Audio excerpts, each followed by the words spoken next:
Welcome to the Trailblazers video series. In this episode, I'm going to share with you how to 100x, even 1000x your impact. And I know as coaches, we are so value driven, and the concepts of impact and legacy are really dear to our heart. We are the Trailblazers, we are award-winning coach educators, and we are on a mission to build a vibrant coaching education community. My name is Linda McLoughlin. I'm a global master coach and an award-winning coach educator. I've been a coach educator for the past 12 years, and I think in that time I've had the honor to train over 600 professional coaches and over 1,400 leaders and managers in coaching skills.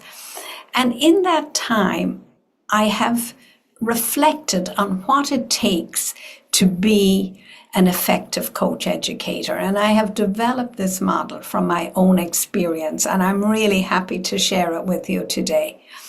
At the heart of it is impact. How do we perhaps move the dial from impacting one person, and it's always a great honor to impact one person's life, but how do we move that needle up to the team level, the organizational level, and even societal level? There are 4 key mindsets that a coaching educator needs to embody: the whisperer, the educator, the strategist, and the pioneer. And these pieces fit together when aligned perfectly like the jigsaw in front of you.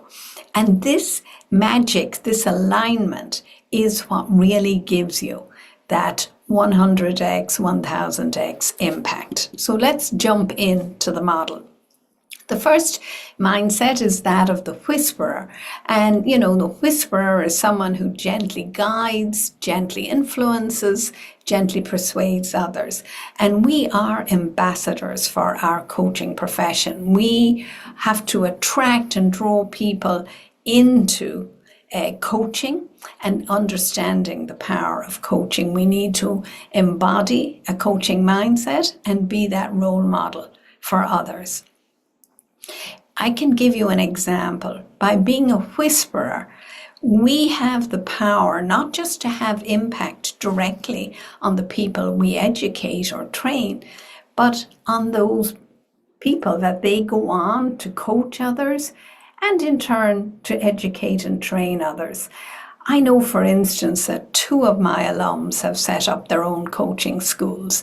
So that makes me smile because I realize my impact on them and their impact through their great work on all the other students and alums. So this is really expanding my reach way beyond what I ever could have imagined. Similarly, I have an alum who is based in Oman in the Middle East, and he currently is advising the Oman government how to build a coaching culture throughout all aspects of government as part of their new vision for the country 2030. And, Oman is a country of 4 million people. Can you imagine the impact that that's going to have? And I can look back and say, I had a small part in that, insofar as I was the first exposure to coaching that gentleman had. The second hat or mindset we need to wear is that of the educator. And, most of us come into coach education having been successful, seasoned coaches. We have a wealth of knowledge to share. However, we have to think about how we share it, how we structure the knowledge, how we transfer the skills too. And I think we need to be very, very aware of adult education principles. And we have to really design and deliver our programs aligned with those principles. So for instance, we know adults enjoy and benefit from self-directed learning.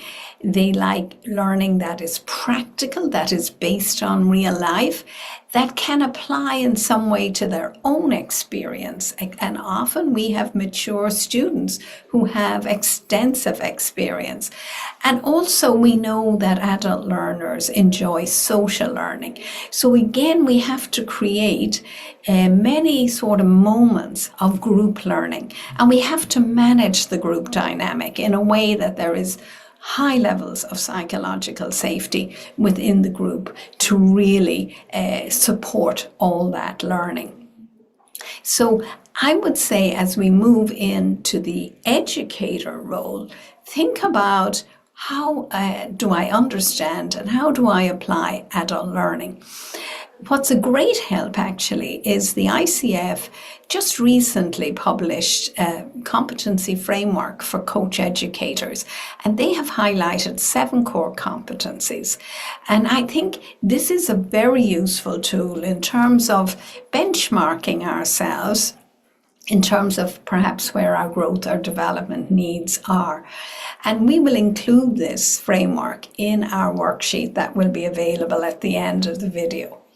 The second hat, I think, to wear, or I should say the third hat, is that of the strategist. And what we know is that 67% of professional coaches worldwide, according to ICF research, are working in the business corporate space. The second figure we have from other research is that 72% of HRDs recognize the very close link between coaching and employee engagement.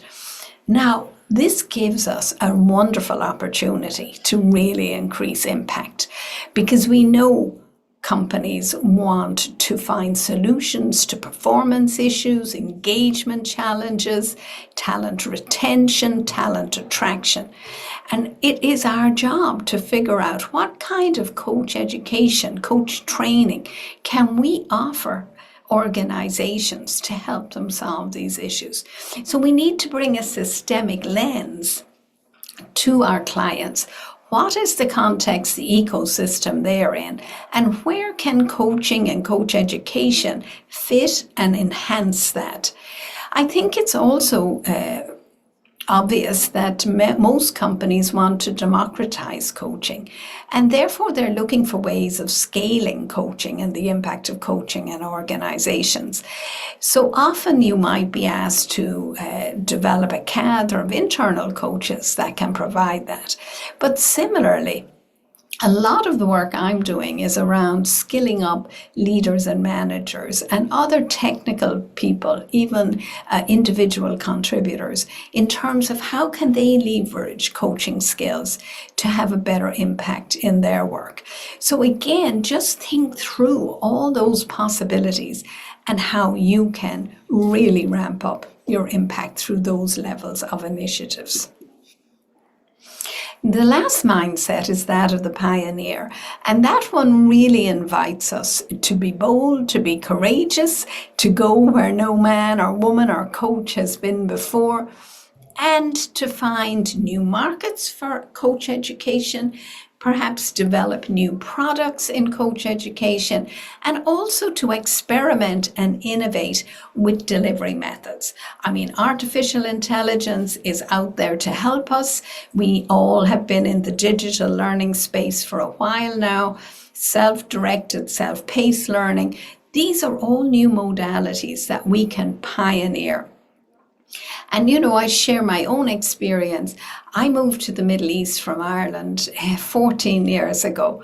And initially I was working at an American university here. And I was the only coach on campus. And I quickly saw a great opportunity to train other members of faculty and staff, student support staff, in coaching skills. And it had never occurred to me before to be a coach educator, but I just saw the hunger and the need for that, got the support of my dean, and voila, developed an ICF approved program. And We were the first business school in the Middle East to offer ICF accredited training. And we went on not just to train up and skill up the faculty, but also executives in the region, senior executives, as part of the executive education offering at the business school. So again, this is a legacy moment for me, and similar opportunities are open to us all. It's about looking around, keeping your eyes open, seeing where there's an opportunity to make that impact, and then taking the leap. So, here we have a beautiful drop of water and how it ripples out. And when we think of the role of coach educator, it is such an amazing profession for us, and the absolute, limitless, infinite numbers of ways we can impact the world around us and the organizations we work in and the individuals we serve. And just to conclude, let me end up with this lovely quote from one of my favorite leaders, Nelson Mandela. And I think education gives us the power to be change makers and transformers. If you'd like to follow up on this episode, please look at the QR code at the end and download your worksheet. Thank you for being with here, and I'd love to hear your comments about how coach educators can have even more impact. Thank you.